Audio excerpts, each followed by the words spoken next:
తెలంగాణలోనూ జనసేన పోటీ చేస్తుందని ప్రకటించిన పవన్ కళ్యాణ్ మొదటి సభను సంగారెడ్డిలో నిర్వహిస్తామని చెప్పడం చర్చనీయాంశమైంది. జనసేన పార్టీ ఆవిర్భావం తర్వాత 3 ఏళ్లకు తెలంగాణలో నిర్వహించదలపెట్టిన మొదటి సభకు సంగారెడ్డిని వేదికగా చేసుకోవటం వెనుక వ్యూహం ఏంటి అనే చర్చ తెలంగాణ పొలిటికల్ సర్కిల్స్ లో జరుగుతోంది.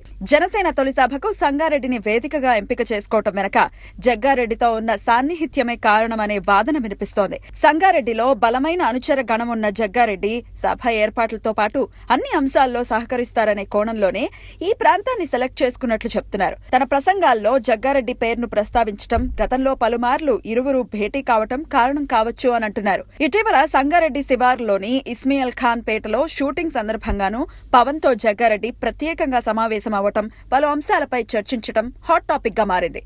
పైగా సందర్భం వచ్చినప్పుడు అన్ని వివరాలు చెప్తానన్న జగ్గారెడ్డి మాటలు ఉత్కంఠను రేపాయి. ఏదేమైనా తెలంగాణలో జనసేన తొలి సభ వేదికగా సంగారెడ్డిని వ్యూహాత్మకంగానే ఎంపిక చేశారనే టాక్ వినిపిస్తోంది.